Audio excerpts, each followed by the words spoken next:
ɛno nso yɛ da foforɔ a ɔbɔ adeɛ de adom yɛ a yɛde bɛsua adeɛ ɛfa nhabamma ne yɛ daadaa asetena mu. Na ɛnɛ yɛbɛka ɛwɔ ho asɛm. Yɛtumi bɔ wa bebree. Binom koraa de adane wɔn yare a ayɛ korankɔ. Nti ɛnɛ yɛasan aba Reverend hɔ a ɔbɛkyerɛkyerɛ kwan a yɛde nnua ne nhaban ɛsa ɛyɛ ɛwa.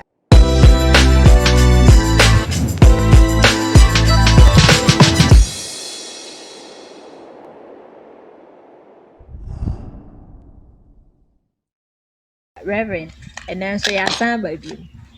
Bentim TV ahwɛfoɔ ne atiefoɔ ɛsɛ nkyerɛkyerɛ no a wɔyɛ no ɛboa yɛn yie paa. Nti ɛnɛ ɛwa no wobɛkyerɛ biribi kakra afa dua a ɛbɛboa yɛn ama yɛn asasa ayareɛ. That's na nikyia watiefoɔ nso nyinaa na wahwɛfoɔ nyinaa nso. Ɛwa yɛ adeɛ deɛ kakra menim ne sɛ ɛwa yɛ adeɛ ɛha adwene. Na sɛ ɛwa no bi wɔ hɔ na ɛba wo so a wotumi sɛ yes. Wobɔ ma wo bo akoma nsuo bi kora tumi gye nsuo ne ho nyinaa. Nti ɛnam saa no nti no ɔbɔ adeɛ nso hyɛ ne ho nyinaa wanyɛ me aboro ɔkyerɛ me. Danedi dan som de kyerɛ me. Nti ɛma menya ano aduru a nipa pii mekai man baako ɔkyerɛ de university Ken University na wabɔ one almost by 30 years. And so we don't know about what think I say yes. Or to buy in a count to body so soon. Into will be channel me ho say omra. It in fact nipa ne bedru ye na mekajen se wonya abotre na ose wo da bi onye ntunchia na me say ai nchia pa ni me ne obi nkonchia na me ne otunchia me wi no ose sa unu say ai. In fact, Nyankopɔn adom kɔpɛ eduro de brɛ no kɔfa habamba bi yɛkeka nnwoma yɛfa dua bi ne yɛfa dua baako bi ka ho na dua ne bi ni ha nti dua yi mfa sɛ dua ya bɛgyina ho sɛ ɛyɛ dua wei sei wei ne yɛpɛ dua baako de ka ho ne habamba bi de yɛ de susu wie yɛ no ne yɛn ho adwuma de maa no na ɔde kɔhyɛ ɔde hyɛ esi ne fridge mu ɔnom no ade ɔnom yɛ no ɔdai papa nti ade kye no from say Reverend we dey surprise we say eduro minum yɛ no ɛbɛgye mi na me say ai say minum di kaka kyerɛ nti ɔnom to aso week no besi na minum ka say ɛwa no abɔ no most 30 years besi na ɛwa mo wa ne bio ɛnɛ ɔde yɛ ni nso ɛnɛ yɛ wani na ato atwa nti ɛwa yɛ ade a ɛho aduro pio ɛwɔ hɔ nti so bi wɔ sɛ ɔbɛsɛ wa no meto nkyia wɔ ɛwa ho a mesuma ready sɛ metumi ne nipa korɔ ato nkyia na yɛto nkyia a amagahyia na ɛhu tumi de okura tumi no ɛyɛ bebree na ɛka sɛ ɛwa deɛ ɛnyɛ yare nanso mmɔfra ne mpanin nyinaa ɛtɔ da kɔ ɛtumi de ntyehyewa na asthma nso ɛba no nso no ɛyɛ adeɛ adua yi bɛtumi aboa asa na no kora ɛbɛtumi asa na kasa ne njem kora em say week last week yai obi wa amenone a onu so na ne ba ɛwɔ saa ntishiwa bi onu so wabrɛ bebre kyese onu so ne ba no ɛya ohunu obrɛ pa ti omo frɛ me na me mane me kika ndo no bi bom na me de mane wo bra me de emane ye no o yusu ye no within 3 days pepepe omo de adanse aba nti edon de wo sohwe a na wo try na ogidie esipia wa be de adanse bebre enyem na me be de adanse wa na be de adanse nti we me true challenge edema ahwefo na etiefo ina se omo na me so hwe no me hu se ne ye kan enye ya no keke Reverend enti dua yi ye de ye eduro na ebetumi atu ye wa na ase ana se eyi free workra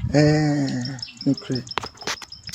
etu ase me brofudro de na mani nhye danjo because on say omo no eye ensa no ebekọ akwada na asan ya den aba nti omo yusu ni na no enne omo hu obi wa yusu bia na kase wasan asa kase asan ba bio ena me fa say last 2 weeks ya so foforo so by onzo de no kura see no bibia peaceful e di ama no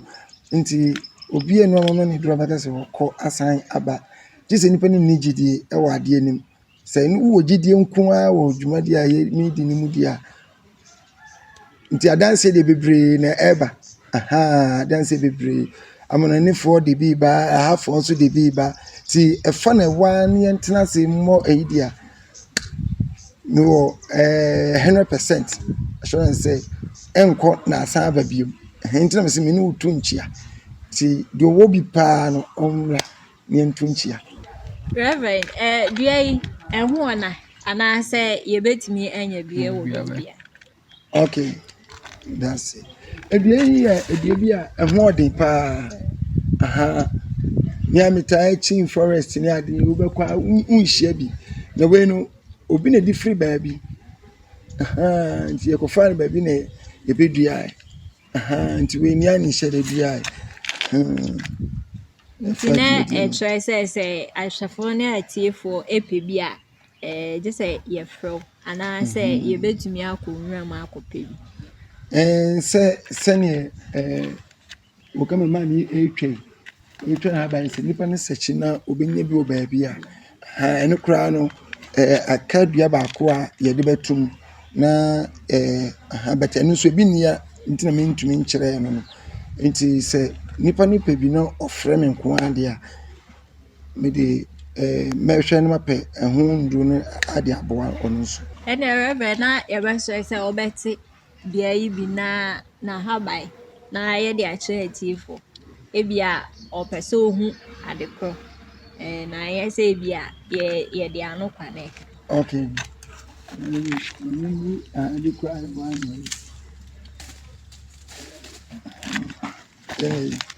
Nkɛsɛ kakra koraa ɛsan nkɛsɛ wɔ ho na on sɛ ɛnyɛ ɛwa no nko ara so koraa na ɛyɛ ho adwuma ɛsan yɛ sunsum adwuma pio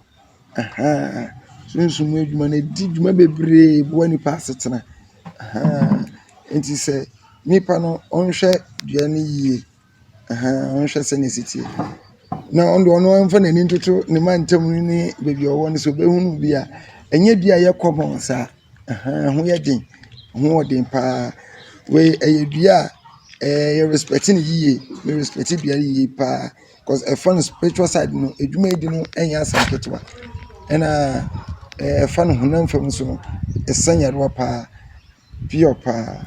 ɔn sɛ ɛnɛ yi no nduro no ebi wɔ ɛsesɛ nduro no bi sesɛ nti ebi a kame bɔ ne din akyerɛ wo bet ɛma me ho kwan so sɛ me mbɔ din no because me ko bɔ din ni kyerɛ wa ebi kura na akɔfa dua foforɔ na ɛkyerɛ de amani aba reverend kura reverend Kwadwo Nyakuna ɔkyerɛ eduro yi na me kɔfa ai na akɔfa sei na aba ɛno nti na mpanyinfoɔ sɛ birebire mba amani bi anso ayɛ de amba nti better way ni sɛ nipa no nhia bi na wo saa problem ne nko ade metro saa challenge no mo sɛ ofrɛ me number ya onsa bɛka aduro ekita mi nti de hia no sɛ ɔbɛhwɛ aduro no yie ɔbɛhwɛ ne yie hwɛ ne ɔbɛhu sɛ ne sitie nti na yɛ ka sɛ Bentim TV ɛna wo hyɛ no ɛna yɛdi nkɔmɔ ɛfa ahabamai ɛne kwan a yɛfa so ɛsa ɛwa yadeɛ ho enti reverend bɛbɔ ne tɔfa ama yɛ kwan a yɛfa so ɛde yɛ wa ho aduru ɛne wopɛ sɛ wonya nkyerɛmu a ɛboro so nso a obetumi afrɛ ne number no na afei wama wo yɛ akwankyerɛ no na bibia atumi akɔso wede mede nkyerɛmu kɔ awia na mebɔ ne tɔfa no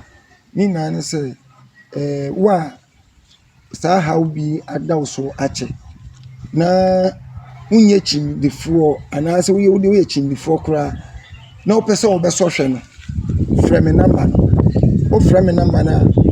bra bɛtra ne hwɛ adeɛ wode wobɛsɔhwɛ a wobɛhu sɛneɛ meka no sɛ ɛyɛ nokorɛ sɛ ɛnyɛ nokorɛ wa wobɛhu because aduane deɛ meka sɛ menya bi wobɛnya bi wɔ baabi a ɛnyɛ easy saa timi deɛ ne sɛ wode bra na bɛsɔhwɛ just call my number wobɛhu sɛneɛ meka nkyerɛkyerɛmu bi a wɔ bia nso wofrɛ me a mɛkyerɛmu de akyerɛ wo yie yɛne Reverend Nyako ɛna edi nkɔmɔ ɛfa ɛyɛ ɛwa ɛne ntehyewa yare ho na da sɛ ne anaasɛ da foforɔ yɛne Reverend bɛsa akasa na yɛagye ɛyɛ nkyerɛkyerɛ ɛfa ɛhaban ho ɛwɔ Bɛntintim. Meka sɛ wobɛ subscribe na wahwɛ yɛ videos no na wahyɛ ama obi nso ɛnyɛ bi.